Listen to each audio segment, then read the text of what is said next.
Hello there, AP Psychology students. Welcome to our lesson on perception. So what do you see in this picture? It's really quite a lovely bird, right? Well, why don't you look a little bit closer and see if you see something else. Today, our lesson is going to be about principles of perception. We've already talked about principles of sensation, and we talked about things like transduction and absolute threshold. But today we're going to look at how we create meaning out of sensory stimuli. First of all, this begins with something called a perceptual set. Our perceptual set is our readiness to perceive a stimulus in a particular way. This can be affected by a variety of things. Let's say you've just watched a really scary horror movie in which someone breaks into a house and wreaks havoc in the household. And then you go to bed and it's a windy night and the house starts creaking. Well, you're kind of ready to be already spooked out and you might feel afraid. So sometimes it's just can be a mood that you're in. The primary thing that affects our perception is our schema. Talked about this before, but this is our mental model of ourself and our world based on our experiences. There's an interesting story of a man who grew up in the heavy woods of Central Africa. He was brought to the plains where there were buffalo on the horizon, water buffalo, and he said, "What are those ants? What are those ants?" And as they drove closer to the water buffalo, he began to understand that they were much bigger than he thought, but he had never had experience with seeing really any farther than 10 feet because the jungle area that he lived in was so dense that his depth perception for distance hadn't actually developed. Many of us have a schema for faces. This is our very first schema that we develop. And if you look at this tree, you will see a number of faces embedded in the tree. See how many you can find. The context, like I said, anything, where we're at, a place that we're at might might cause us to perceive something in a particular way. The way that our particular brains think. Are we big picture thinkers or are we detail thinkers? Other things that might affect our perceptual set could be our age. I probably perceive things differently than I did when I was your age. Your gender might affect the way that you are ready to receive information. Your culture, your ethnicity, many things will affect your perceptual set. So just keep in mind, we all come into an experience with a different perceptual set, and that's why our perception is all different. Now, if you had never been in the woods and never seen a deer, you would certainly notice the animal, the deer, in the, as the highlighted image or figure in this picture. What you might not notice is the deer in the branches. And that's something I really like about this picture, to talk about our schemas. In Minnesota, we are familiar with deer, and we are familiar with snow, and we are familiar with woods. So we are able to recognize the deer. Here are the antlers and the face and the body and the legs that we see in the branches.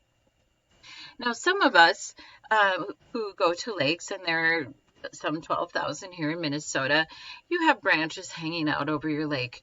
This actually looks somewhat like a scene that I have seen up on Lake Mille Lacs. Now, when you look a little closer, or actually from a distance, you might see something different. Do you see it? Do you see the baby? If you don't see the baby, keep looking. All right, modes of processing. One mode of processing is bottom-up processing. Now, to be honest, I tried to not have my picture on this PowerPoint, but it wouldn't let me record without my picture, so you get me. All right, so this is a picture meant to illustrate bottom-up processing. This is where you take bits and pieces of information and you process them into a meaningful whole. This is called stimulus or data-driven processing. Think about a teacher that you've never heard of before, and you have them for the very first time. They're brand new at the school, nobody has anything to say about them, and so you go into that class and you have to form a picture of what that person is like. You're using bottom-up processing. You actually use it anytime you meet someone that you know nothing about. You take in bits and pieces of information until you can derive a meaningful whole or a meaningful understanding of that person. Now, some people in class will clearly see what this is a picture of. A lot of people will say a panda, and it's actually two people dancing. So take a look and see if you can see that. This shows you where the two people dancing are. So up here we have the hair, and we have the arms, we have her dress and the leg, etc. Now this one's a little bit easier because we have more information that we had in the previous picture, and most people who have seen a horse and a cowboy would know that this is a cowboy riding a horse. But think about if you've never seen a horse or a cowboy before, would you recognize that as a cowboy riding a horse? Now, I'm going to go ahead and ask you to read this yourself. I have blocked off, because of my picture, there's a couple words blocked off, but I'll just read the first part of this. According to a research at Cambridge University. Wow, that was easy. Why was it so easy? Because, as it goes on to say, it doesn't matter in what order the letters in a word are. The only important thing is that the first and the last letter be at the right place. Well, that is exactly how reading works once we become fluent. Now, if we're learning a new language, looking at this would be very, very difficult, and we would not be doing top-down processing. We would be doing bottom-up processing. We would be taking the bits and pieces of the word and making them into a meaningful whole. But when we have become fluent at reading, we begin with an expectation, and we look for patterns to confirm our belief. This is called concept or hypothesis-driven processing. Let's say you've taken a class, you've signed up for a class, and you've heard about the teacher. You've heard they're great, or they're enthusiastic, or they're mean, or whatever you've heard. Who knows what they say about teachers out there. But you're going to go in with an expectation, and you will try to confirm your belief. This can actually lead to something called belief perseverance, which is when we continue to believe something even in the face of contrary evidence. And so we'll talk about that in another unit, but we need to be careful with top-down processing that we do recognize sometimes that maybe our preconceived notions are not correct. Now, the Gestalt principles of perceptual organization are actually pretty important in the graphic design world. And I'm trying to adjust my screen here a tiny bit. I don't know if it'll work. But in the graphic design world, graphic designers know Gestalt principles. They study Gestalt principles. In Gestalt, the notion is that perception is influenced by context, and the whole is greater than the sum of its parts. That's an expression that some people have heard, and it comes from Gestalt psychology. So we might look at this picture, for example, and we might say, oh, that's 3 circles with a triangle on top of it. Well, it's actually not. It's just 3 Pac-Mans. We might look at this and say, oh, that's just a line. But it's actually not. It's like got a hole in it. There's nothing there. So our brains are wired for survival, and they're wired to create meaning. And I've talked about this many times, and we'll even talk about this when we talk about dreams. But let me show you some examples of Gestalt that is used in advertising. So here at the Pittsburgh Zoo, we have the tree. And then look at what we have on either side. We don't actually have them. They're just blank spaces, but that's a gorilla and probably a lion. Toblerone is a mountain, and there's something else in there, but I can't remember what at the moment. Hope for African Children Initiative. This is an interesting one. It's Africa, right? But there's a face, and there's a face. There's a child, and there's an adult. Still trying to figure out what's in this picture. The World Wildlife Foundation uses a system known as closure, or imaginary contours. And so we see a panda here, even though in reality, it's not a complete panda. And this is an interesting Coke ad. And what we see here is actually two mouths getting ready to kiss.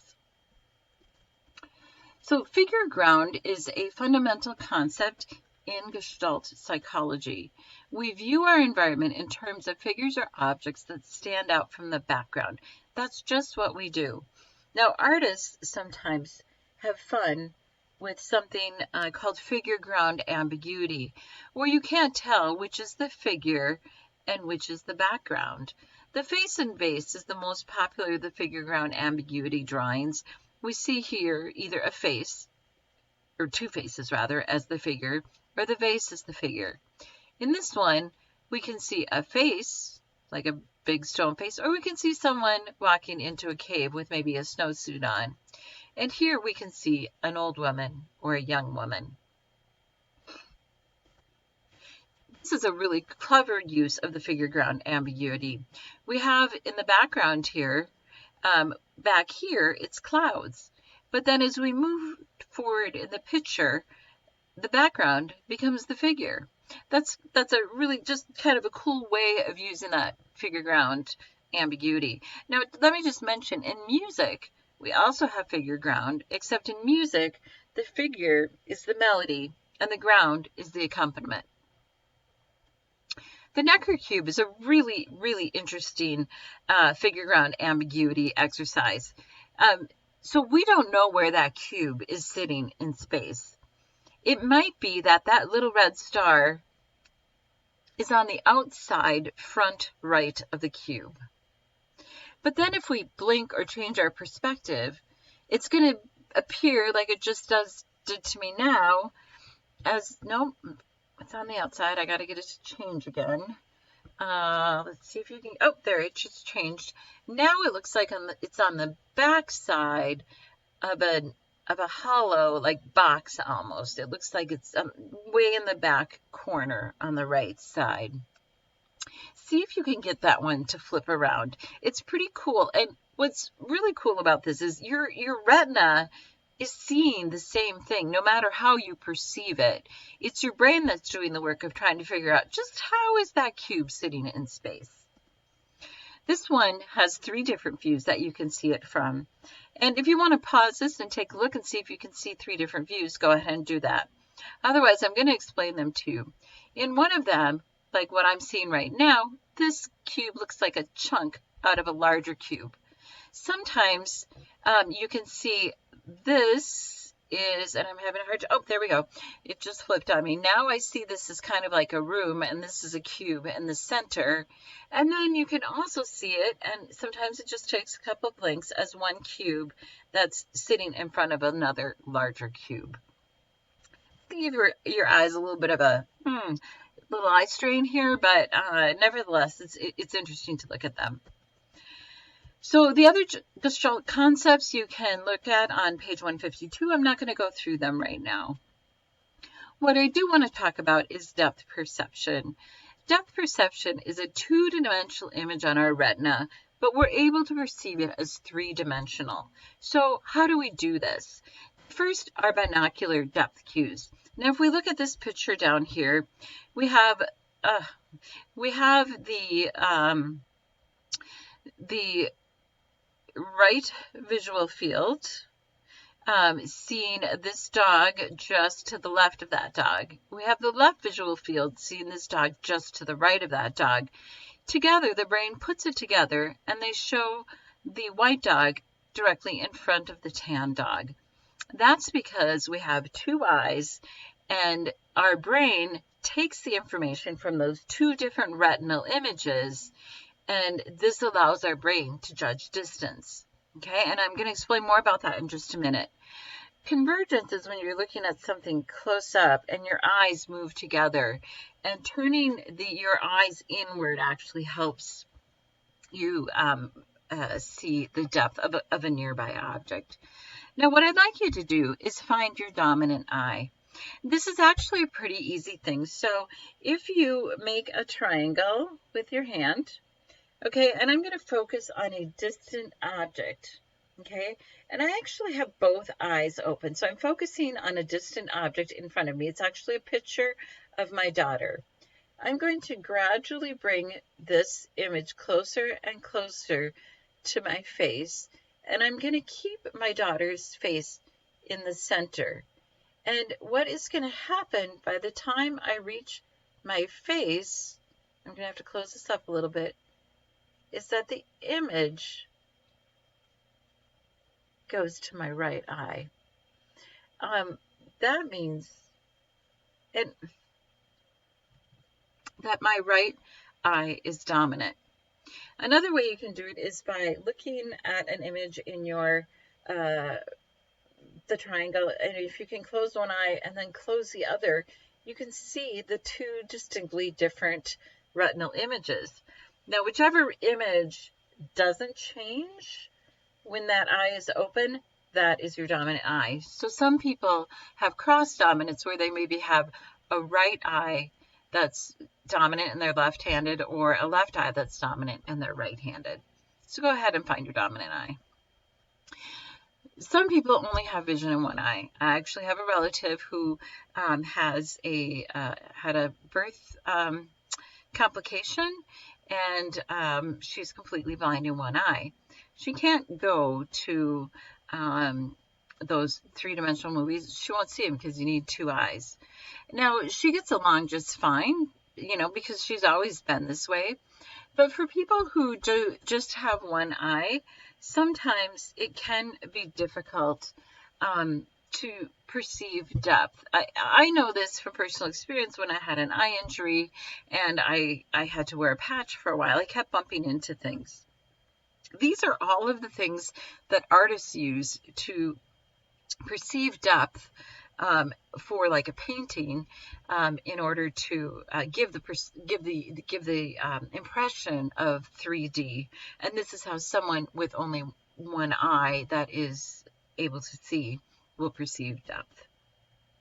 The rubber hand illusion is a fun one. I'm not going to put it on. I'm going to put the link on Schoology. I think it's a very interesting illusion. The last thing I'm going to end with today is a quick look at optical illusions. And if you look up here, this is a figure ground illusion all in itself. Here's the word optical, and then there's the word illusion. Optical illusions occur when perceptions are based on inappropriate assumptions or the inability to correctly interpret space, size, or shape. So I'm going to ask you right now, do you think this tabletop and that tabletop are exactly the same size? And I'm going to tell you they are. And if you don't believe me, I'm going to ask you to measure this side and this side, this side and this side, and these sides. If you take a little measurement, you'll see that these are exactly the same size. This is completely an illusion. This is also something that I'm going to put a link for on Schoology. The Mueller-Lyer illusion is the same kind of concept. In the Mueller-Lyer illusion, this line here is the same length as this line, but we're going to perceive this line as a lot longer in our visual system because of our experience with corners and rooms. So a corner of a room, of course, is going to be larger than the corner of a ticket booth, but we know this, so we perceive it that way. But our retinal image, what our retina sees, is that these two are the same length. The last one I'm going to do is the Pogendorf illusion. This one is one where the interruption of the visual field distorts line continuity. So do you think A or B is continuous with line C? And this is where practical considerations come into play. Can somebody actually make a mistake flying an airplane with this? Yeah, they can. So that's where I want to leave this today. There are a few more slides on this PowerPoint, and I will go ahead and put it online. And have a great day, and thank you for listening.